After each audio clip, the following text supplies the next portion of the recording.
осень, осень. Как-то так вышло, мне кажется, что по традиции какое-то такое унылое время. Я даже слышала, что это пора каких-то там депрессий, отчаяния у людей.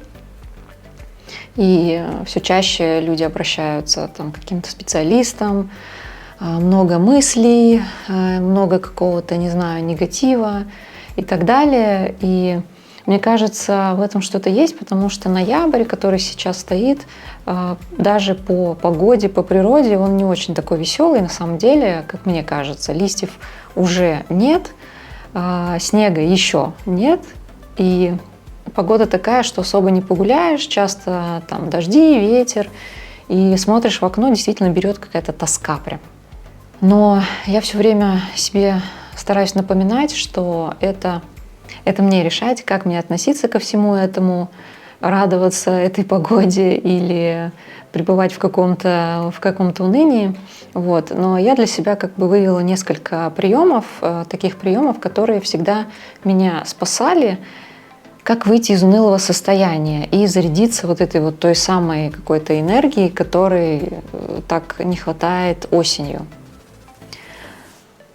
Прошлое видео мое было про идеи, и для меня это вообще ключевой момент. Ключевой момент — это творчество.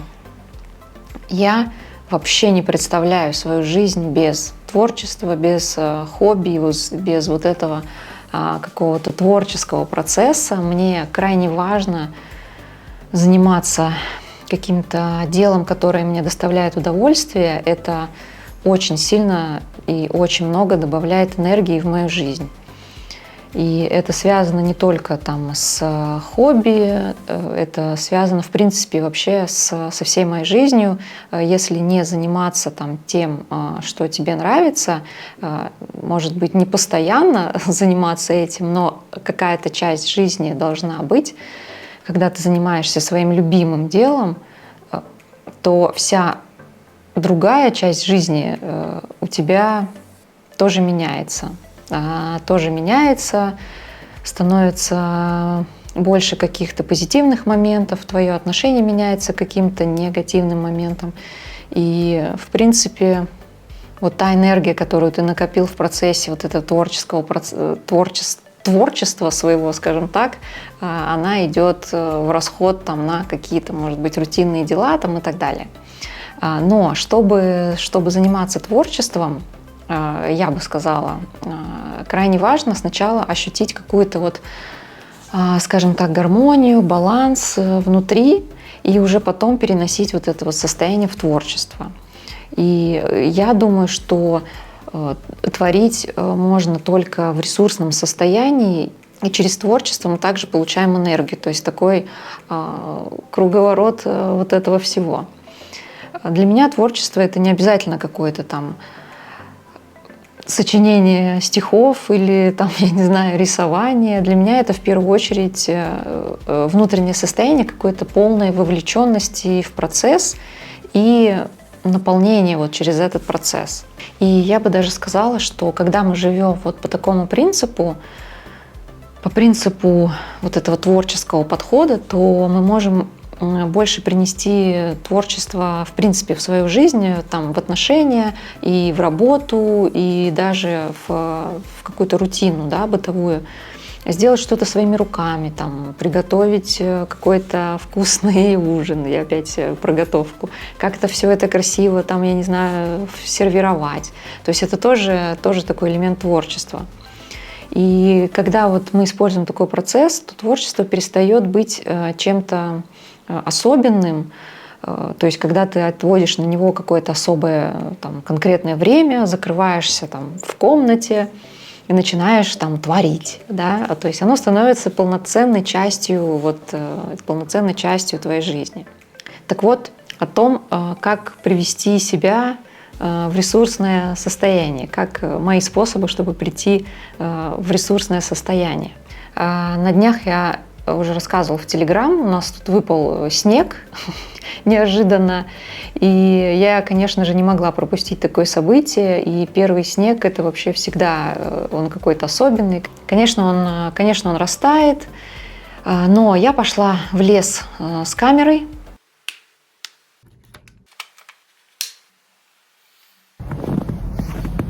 Когда успела прийти зима, очень неожиданно. Снега вообще по колено.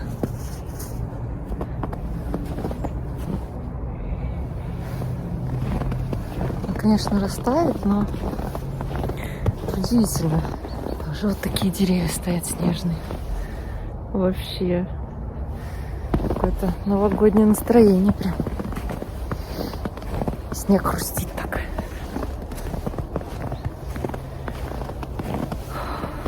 Сегодня в лесу особенно круто. Ой, так рада, что выбралась. Я подмерзла, конечно, но весь этот процесс я кайфовала от этого воздуха, от этой природы, от этого снега, который уже, кстати говоря, растаял.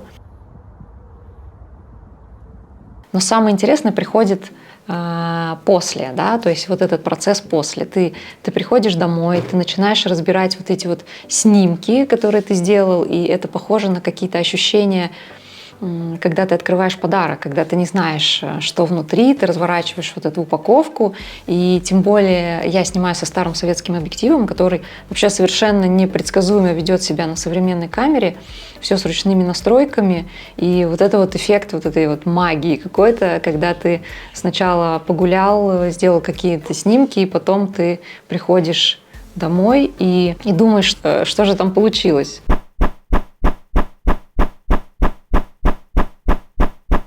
Для меня, конечно, фотография — это вообще какая-то неотъемлемая часть моей жизни.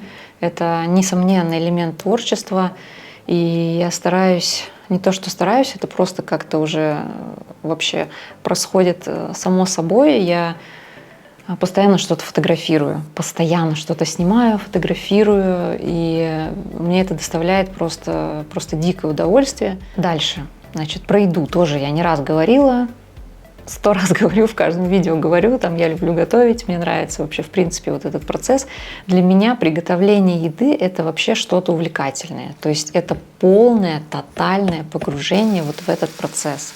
И вот я считаю, вот здесь вот вообще происходит настоящая какая-то такая медитация, прям, знаете, потому что когда ты готовишь, когда у тебя на фоне ничего нет, там ничего не играет, там какое-то ни видео не идет, ни музыка, ничего, ты погружен в этот процесс, ты там, не знаю, что-то жаришь, варишь, там запекаешь или там месишь тесто, это прям вообще очень тебя затягивает, и я очень это люблю.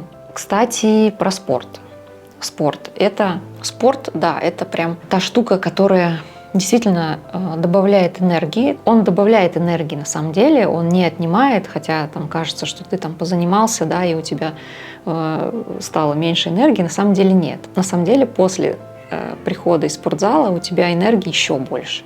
Тебе хочется что-то еще делать. То есть ты не можешь прийти в спортзал и просто так завалиться там, не знаю, на диван и вообще ничего не делать, я устал. То есть у меня абсолютно кардинально другое состояние после спорта. В спорте не все так просто, потому что туда надо еще дойти. И в такое время, когда там льет дождь, когда вообще не хочется никуда идти, там какой-то ветер, да, вообще не хочется вообще не то, что какой-то в спортзал идти, вообще из дома выходить не хочется. И в моем случае мне еще надо ехать на такси. Я опять же понимаю, что нужно сделать первый шаг. Самое сложное — это просто вытащить себя из дома, а дальше уже как бы у тебя некуда деваться, ты просто дальше продолжаешь идти, и потом уже будет легче. То есть ты вытащил себя из дома, и все, и ты поехал в этот спортзал. Но когда ты там уже оказался, у тебя нету вообще, в принципе, выбора не заниматься спортом. Первый шаг, он всегда, как всегда, самый важный. Я бы сказала, отметила еще такой пункт про краски. Про краски ноября, краски осени, они, конечно, прекрасны, когда это все желтое, красное и там зеленое и так далее. Но краски ноября, он уже такой немножечко тоскливый, можно сказать. И я могу сказать, что не обязательно ходить там в черном, да? Почему у нас черный такой самый популярный, распространенный цвет? можно купить какую-то яркую вещь, которая может изменить настроение на целый день. И что я хочу сказать? То есть, когда мы впускаем в свою жизнь творчество, вот все эти пункты, которые я перечислила, это, в принципе, я бы назвала такой творческий подход к жизни, да, какой-то, ну, малой ее части, но все же, да, там, подойти творчески к приготовлению еды, творчески подойти к занятию спортом, творчески подойти к каким-то там прогулкам, к образу повседневному и так далее. То есть, когда мы впускаем в свою жизнь творчество, то мы обретаем какой-то свой внутренний, можно так сказать, стержень или там вечный двигатель, который генерирует нам просто бесконечный объем энергии.